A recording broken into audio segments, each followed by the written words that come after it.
Hi, Ivy. Welcome back. I know it's been a bit since I've done a reading for you, so um, change of scenery a little bit here. I now am living up in the Seattle, Washington area, but still representing Indiana. I think you're in Indiana, right?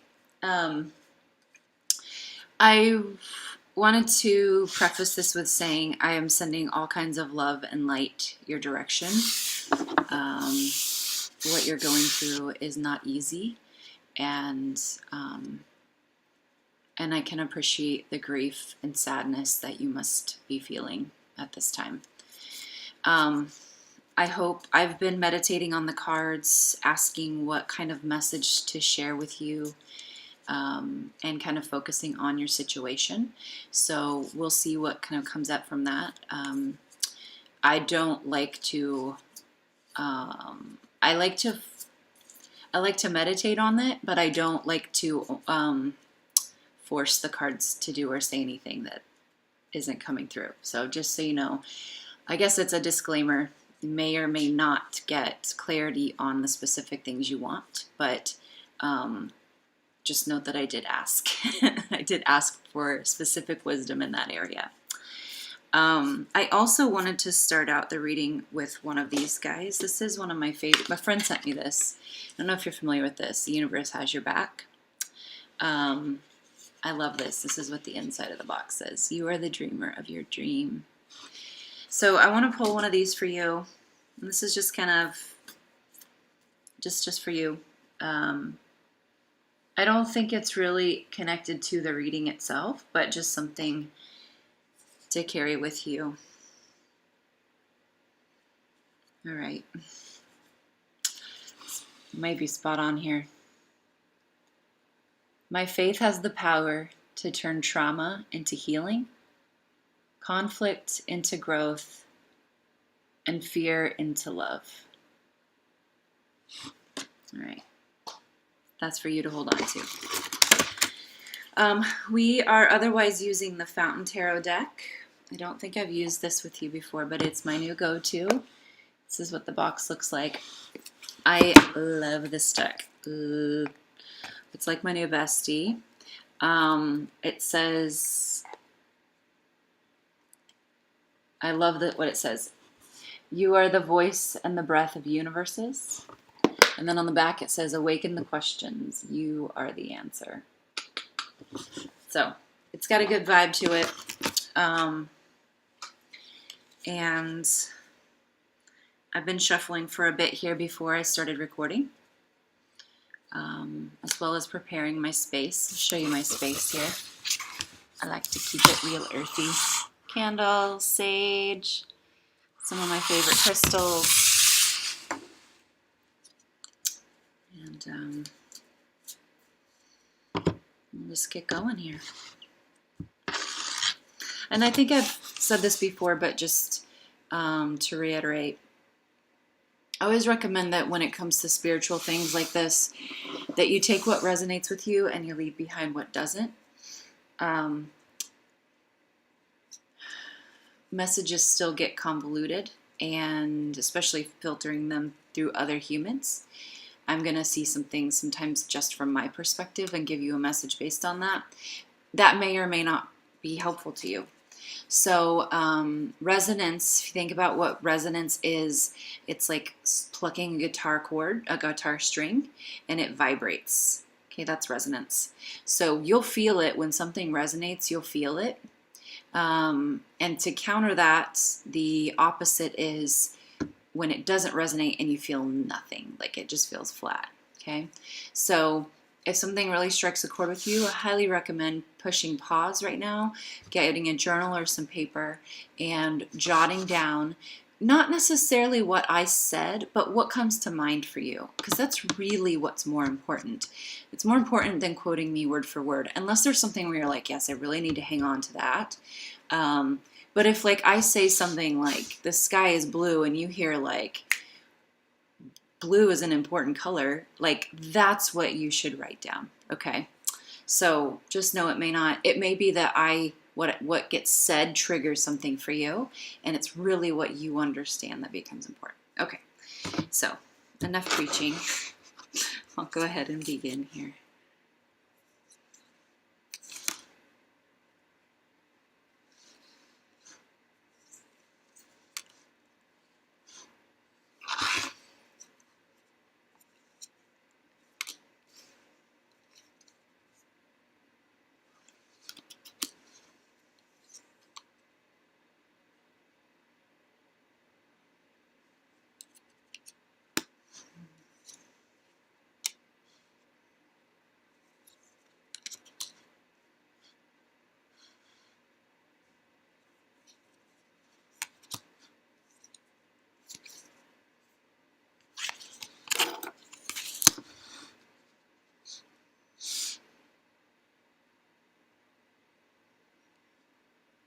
Okay.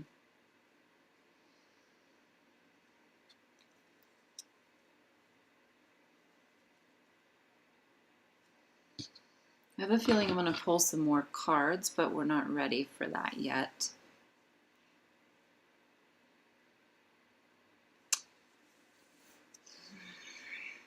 So, let me show you this spread from the top.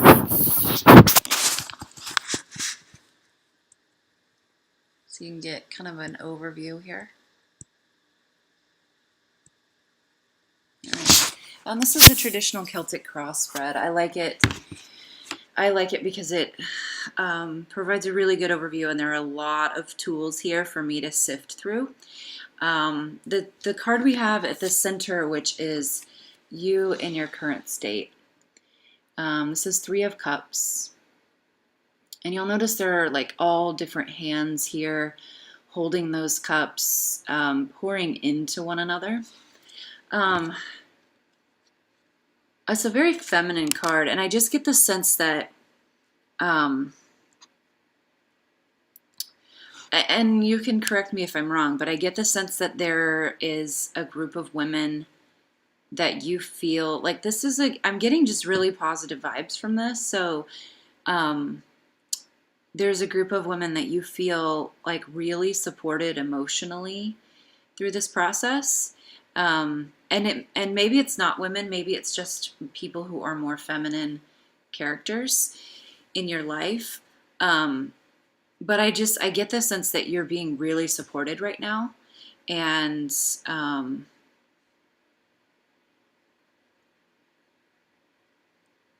yeah, there's an aspect of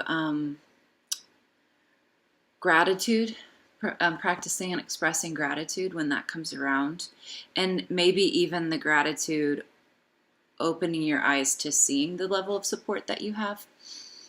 Let's see.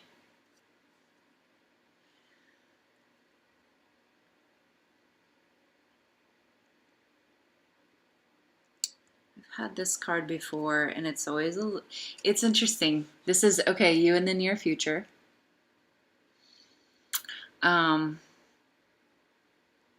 Basically, things are veiled. I get the feeling you're not going to get a lot of clarity coming up. In your most recent past card, we have the 9 of Wands.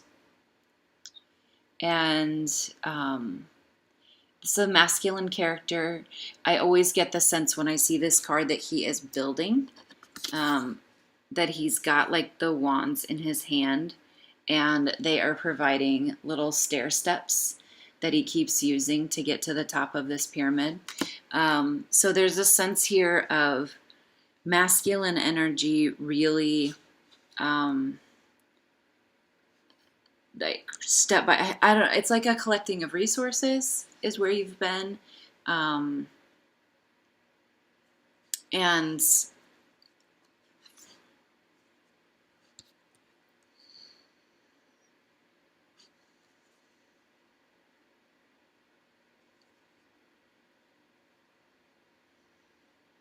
that's gonna come up again toward the end of the reading. There's a connection with the last card. I just need to give it, I think, a minute. So the card overlaying these that leads from the near past to the near present, or over the present into the near future, is the Four of Swords. And there's a real cool icy energy. I mean, cool like cold icy energy with this one. And usually that card overlaying is it's either a bridge or a barrier. And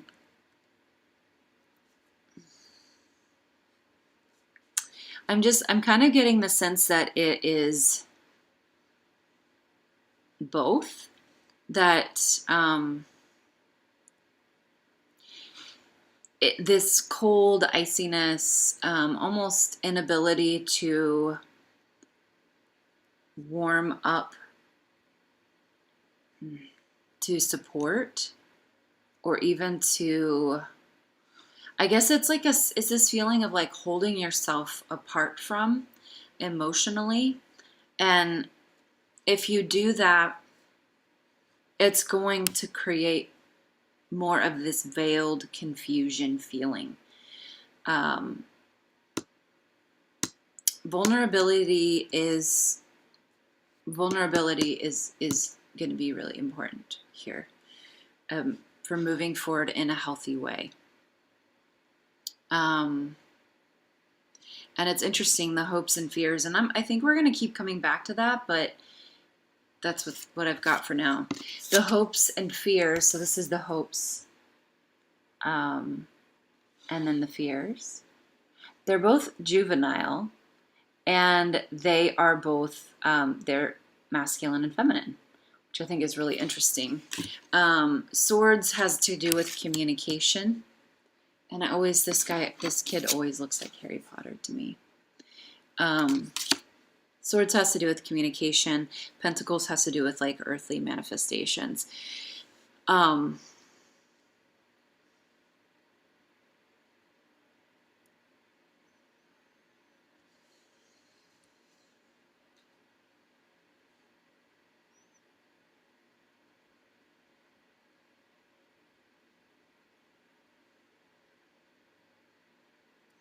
don't know. There's something that says to leave those alone for now. This is a tricky reading. Like there's some, I feel like there are layers here and they are just not coming to me. It's really interesting, but there's enough like connecting points that I don't feel like I should redraw. Maybe, okay, I'm going to keep going here.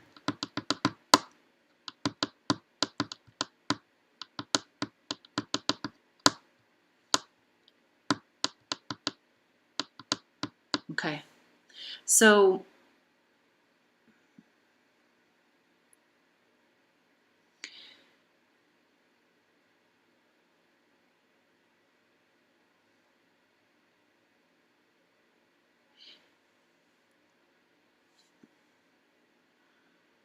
with this hopes and fears,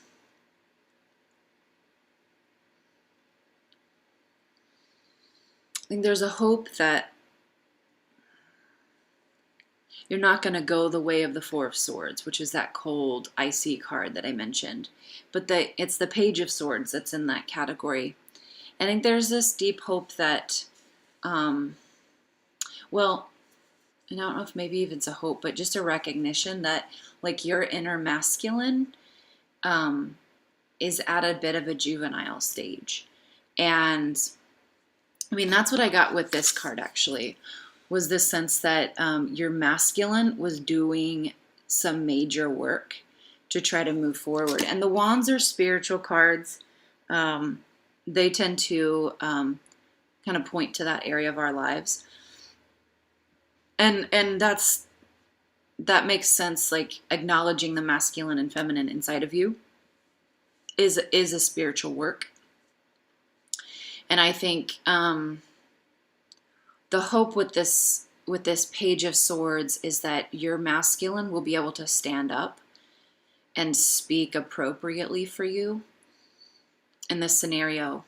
I I think that's what's growing in you, is acknowledgement of your inner masculine. So if this is a really new like concept to you, I would highly, I mean, I'm going to recommend this anyway, but I would especially recommend reading Women Who Run with the Wolves.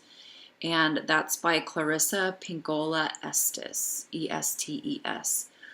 And this is an incredible book. She talks a lot about mythology, but especially talks about our animagus, or animagus, however you want to pronounce it, which is our inner masculine. And she explores a lot about the concept of our inner divine feminine and our inner divine masculine, and those being the like pure, whole, healthy concepts of masculine and feminine.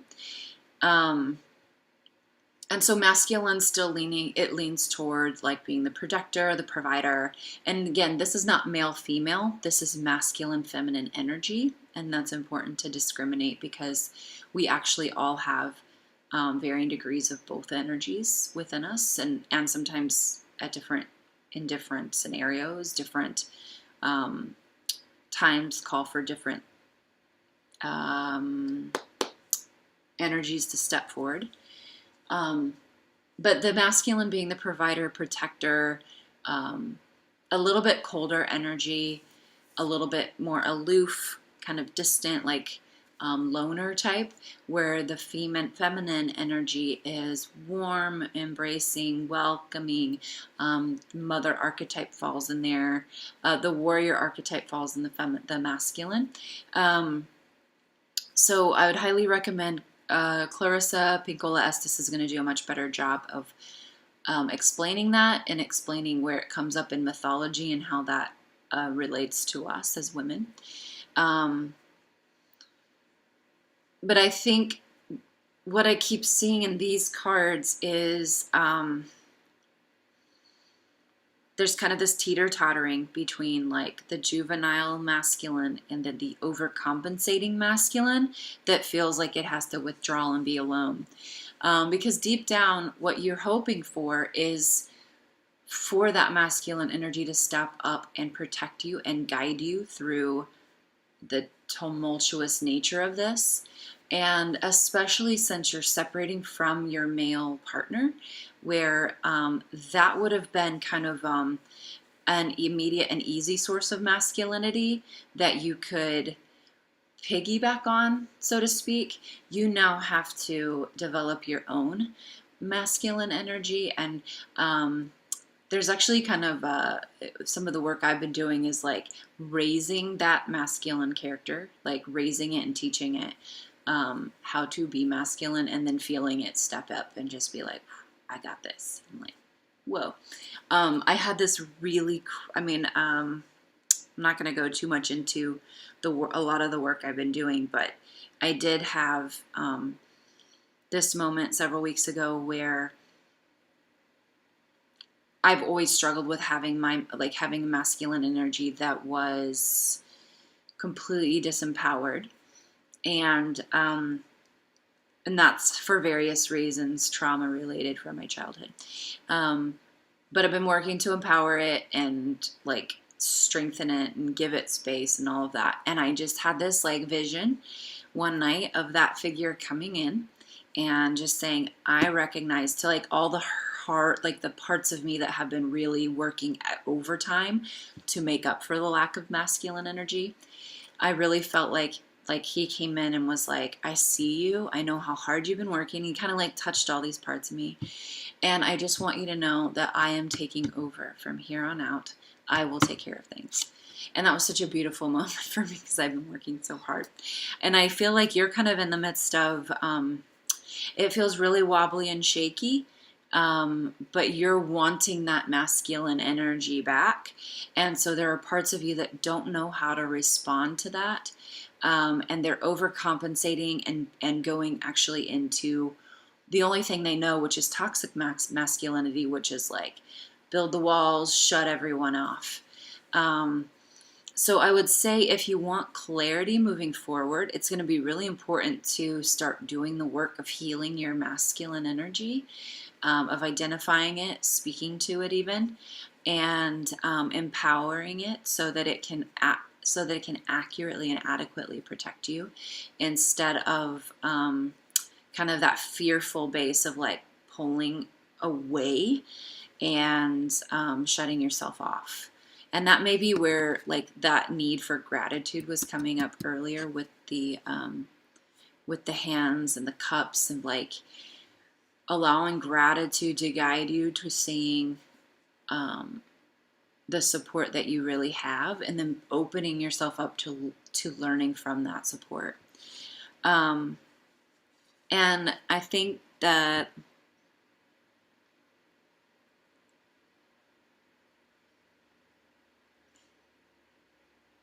I think the hopes and fears, I don't think it's like hopes and fears. I think they're together. And they are that like interplay of feminine and masculine energy. And this one, to me, this is a girl child, but I guess it could also be a small boy child. But to me, it's always been a girl. And she's holding a pentacle, or like the coin, which in this deck is, it corresponds with like earthly goods, or earth-based materials. And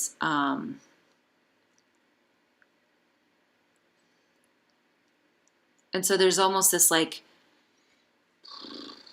I'm kind of getting an image of like how to navigate the logistics.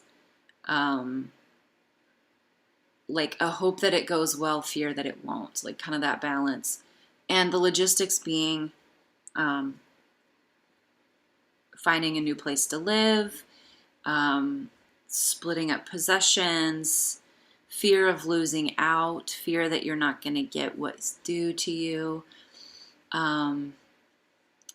maybe even a little bit of anxiety that this is going to be a lot of work. Finding a new place to live. I think I might have said that. Moving there. Living alone even. Those kinds of things. And I think what's really beautiful is there are two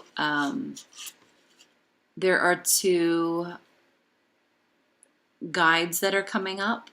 And one is the Nine of Coins.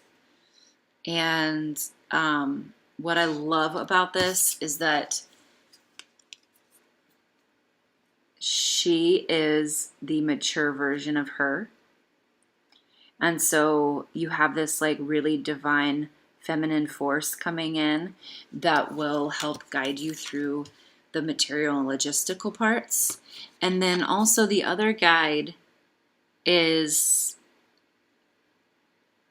this, and I think she's a chick, but kind of gender ambiguous, honestly. I think in this deck, she's the Queen of Swords, or the Empress of Swords, even. And I like, again, that she's kind of the mature version of this guy here. And so we'll be guiding you. These two will be guiding you through, like, how to be vulnerable and how to navigate logistics of things. And whether you want to use the images of these two women or two characters to call on, I think what the universe is trying to tell you is that you do have support in the spiritual realm that you can draw on. And so however you want to do that or call on that, or whatever like resonates deep within you, let that become a part of your practice, and just saying, hey, I don't know how to navigate finding a new apartment. Can you help me find one that will be what I need? Or, hey, I don't know how to say something without feeling hurt. Or I don't know how to draw healthy boundaries without building walls. Can you help me to be vulnerable? And opening yourself up to them, because they're here to serve you. They will guide you and connect you and direct you as needed. I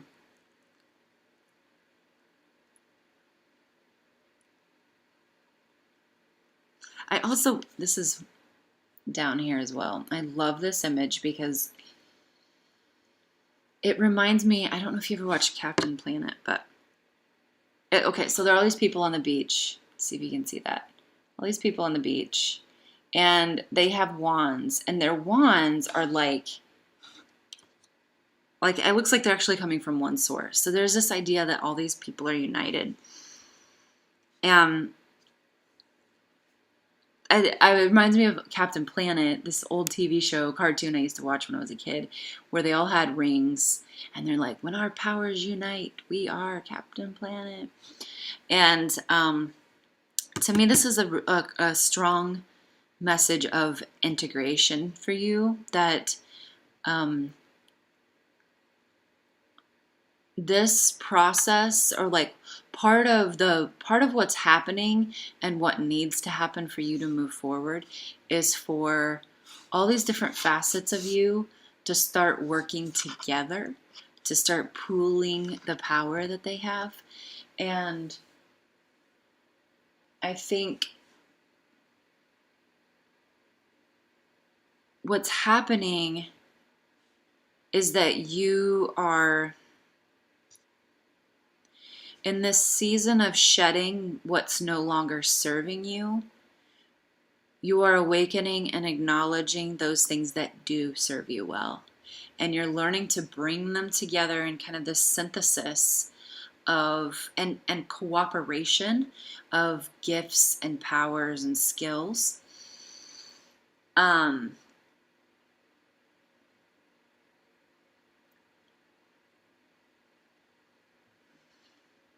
I'm sorry that it is taking such a hard situation to give you that lesson.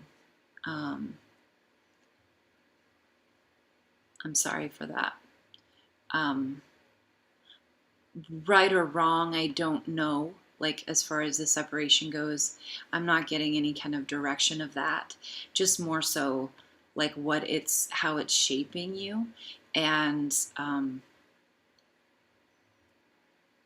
I think if you can embrace the process of what's happening,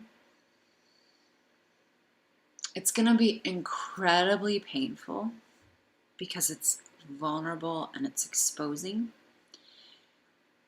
But if you can, and even if you can do it in stages or layers or degrees, I think you're going to grow tremendously. And the reason I say that is because the resolution card here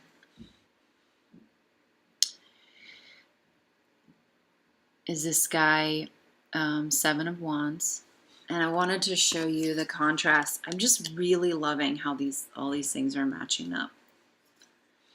I'll just show you the contrast. So this was you in your recent past. And to me, what I get is this, it's darker.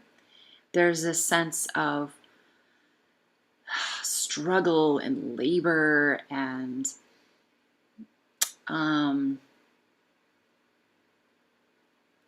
control, right? Grasping, gripping, you name it. And what you're moving toward is this, which is like, to me, this much brighter, illuminated, free,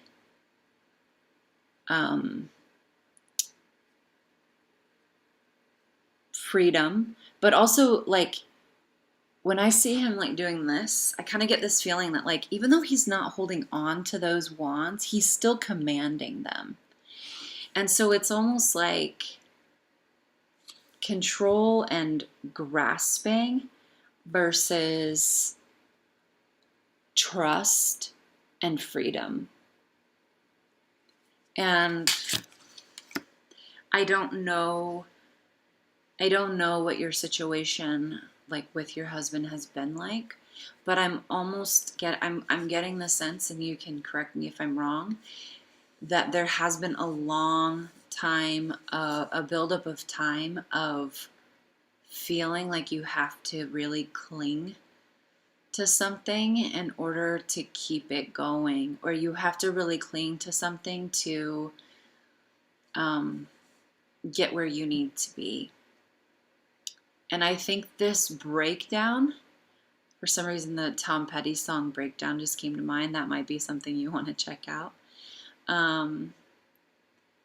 This breakdown of your outer world is actually like a final breakdown of your need for control and your inner like grasping and clinging. And this is okay. Let me get that.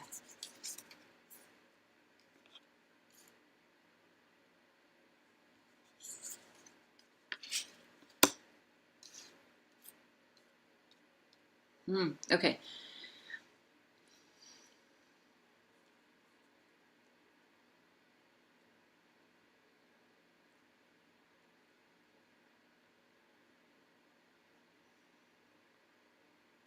So many swords. Okay, drew 3 more cards.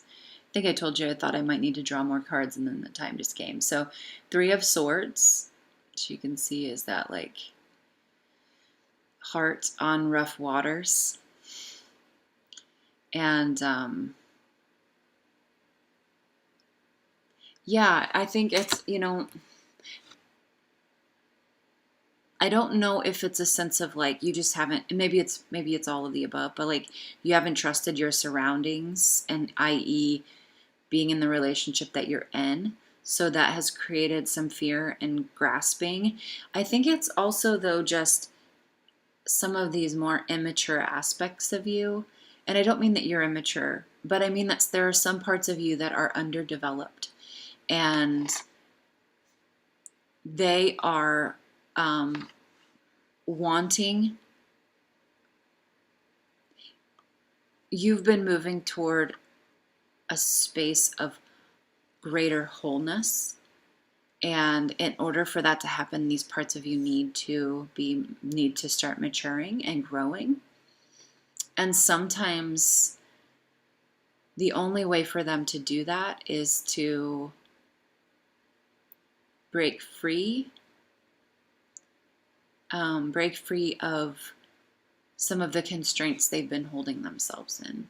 And it's a weird like chicken and egg scenario where you hold on to things because these parts of you are underdeveloped, and then because they're underdeveloped, then they cling. And it's hard to know where that cycle starts or stops. But I think the point is that it's now time to grow. And sometimes in order to do that, you can't stay in the current scenario that you're in. The other 2 cards. So 7 of Pentacles, this young guy. Again, another young male figure here. Counting his coins, essentially. Count your blessings. And then the Death card, which in this deck is one of my favorite cards.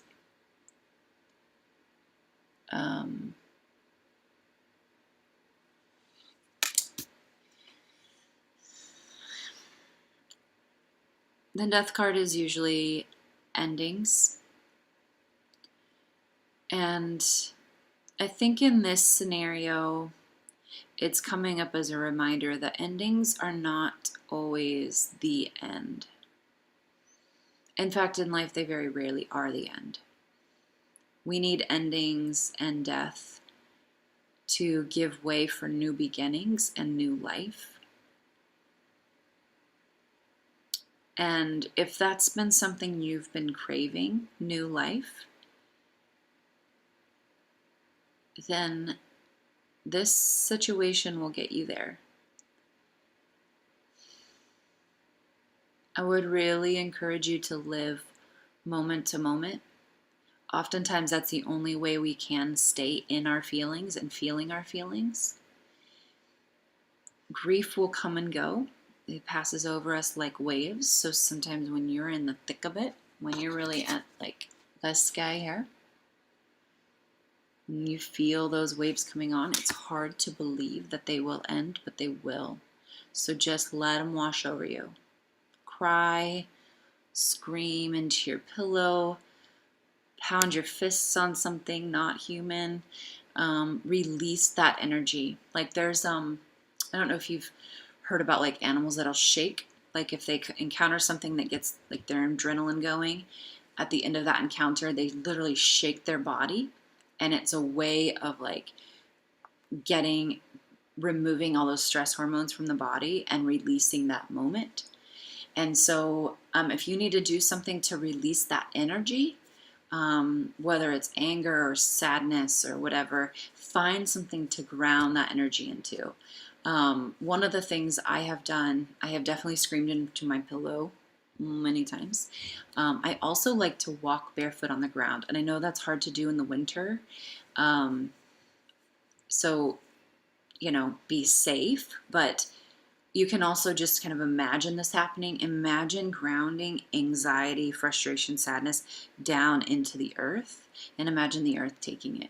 I read this once actually about moms and newborns, where when the newborn, like mom's holding the newborn, if the newborn looks away and gets startled, it will immediately turn back and bury its head in its mom. And I've seen that with babies before, and I always just thought like, oh, they just want to feel safe. But there's actually an aspect of them grounding that energy into their mom. And because their mom is big enough, that's like a drop in the bucket, so their mom can take it. And then what we can do is we can respond the same way with our Mother Earth, and we can ground that energy into her. She's clearly big enough that she can handle it. She can take it. So those are just some tools for navigating going forward. Call on your spiritual resources. They're looking out for you. That's one of the main reasons you were prompted to even get this reading, is because they want you to know that they're looking out for you. And I get this sense that you have an overabundance of support. It may just mean zooming out a little bit so that you can bring it all into the picture. And even, so this book has been coming up a lot in my readings, and I highly recommend it if you haven't read it, The Alchemist, Paulo Coelho. So there's this part, and I don't think I underlined it, so I may not be able to find it again. But seriously, this is an amazing guidebook for learning how to connect with your heart and lead a heart-centered life. But one of the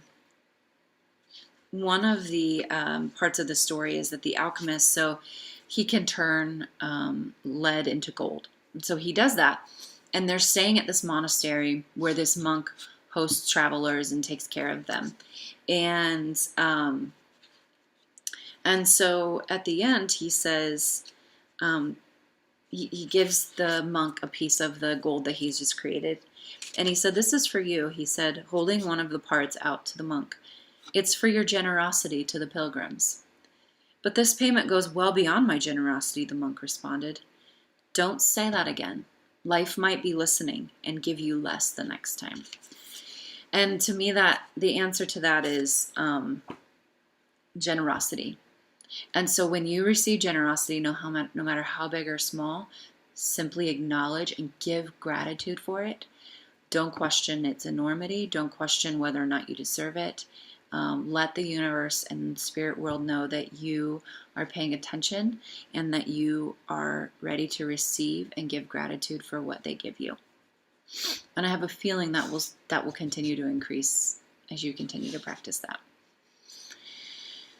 Okay, man, I feel like I just kind of I get on a roll and things rumble out, and then it just stops. So I'm getting a sense that I should pull one more card.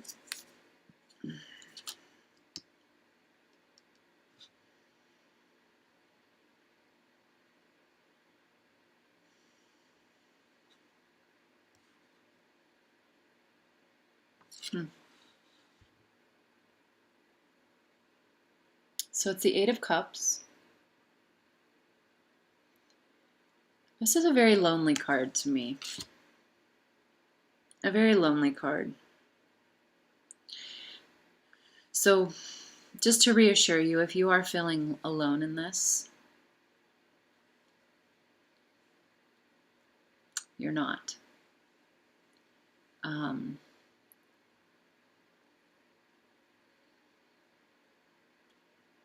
That may be become a part of your eye-opening process too, is finding people who are also struggling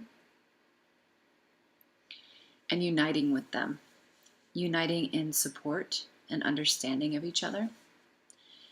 And I think that could be a really powerful healing tool for you.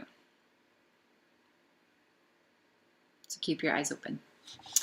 All right. As usual, if you have any questions, feedback, concerns, please let me know. Usually I say if you have any specific questions, ask me. I will try to answer, but I will also likely send you back to prayer and meditation to ask your guides and your higher spirit, higher self, whoever you consider to be your guiding forces in this world, for clarity and direction on how to use that information. So if you're really wrestling with something I said, you just are like, I don't agree with that, I hate that, it's probably you're resonating with it, and I would just encourage you to sit with it, let yourself chew on it for a little bit. Right, sending all kinds of love and light, dear.